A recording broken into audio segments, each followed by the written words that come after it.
Here's how to check mail on ARC Readers. So the first thing that you're going to do is to of course open your ARC Readers game. On checking the mail, it is very easy. All you need to do is go to the main dashboard of your game, and once you're already on the main dashboard of your game, you will be able to see the icons that has been displayed at the upper right. On the icons that has been displayed on the upper right, you will see there the coins that you have, the level that you have, as well as the life system of your player has.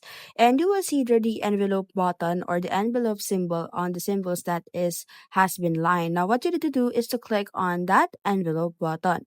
Now once you have already clicked on that envelope button, you will be redirected to the mail options. Now on the inbox, you will be able to see there all the mails that has been sent to you from player to player or another player to player. So once you have seen this, you can now go ahead and check this from time to time, and you don't have to worry because the ARC readers will notify you if there's a mail insert to your inbox.